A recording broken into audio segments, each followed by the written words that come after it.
Hey, it's Corey from the Personal Greatness Project. So I've been hearing this word default like crazy lately. Everybody telling me how they feel like they're on this path in their lives by default. Maybe it's education or their career, but it's a path by default.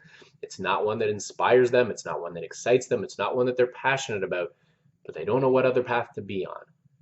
Man, do I relate to this. That stage in my life where I was just trying to figure out who I am and how I fit in and where I'm headed next.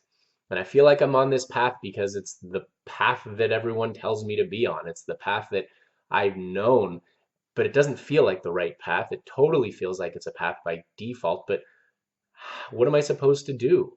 I don't have the answers that I need. So how am I supposed to believe in myself and make the right decisions for me? How am I supposed to believe in myself and make these decisions that are consistent with living my 10? I don't even know what my 10 is at the time anyway.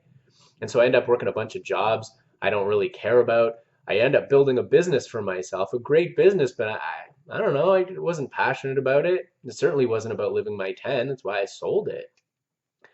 But here you are in your life trying to figure out who you are, how you fit in, and where you're headed next. And if you're anything like me, comparing yourself to everybody else, and that was the hardest thing too. Why does it feel like everyone else has it all figured out and I don't? Like, what's wrong with me? Why do I want more than this? Why am I not inspired by this default path to mediocrity? And that's exactly what it is, right? I think that's why you know that this path isn't for you, because in your heart and in your gut, you know you've got something in you that's waiting to come out, something special. You're waiting to realize your personal greatness. And you know that being on a default path to mediocrity isn't the answer for you. But if you don't know what the answer is, it can be painful. I was lost. I was anxious. I was unfulfilled trying to figure that out. And I don't want that for you. You shouldn't have to settle. You should never, ever have to settle. And if you're going to live your 10, and that's what it's about, right? We're here to live our 10s. We're here to find out who we're capable of being and live the lives we're capable of living. If we're going to live our 10s, we can't settle. And if you're not about living your 10, if you just want to feel average the rest of your life, if you always want to wonder what could have been or who you were capable of being, what am I going to say?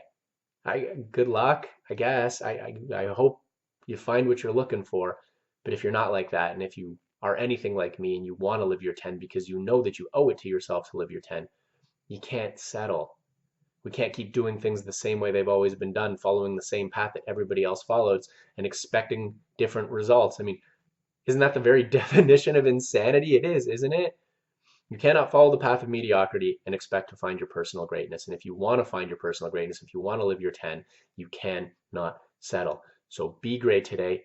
Live your 10 and never, ever settle. Talk soon. Bye.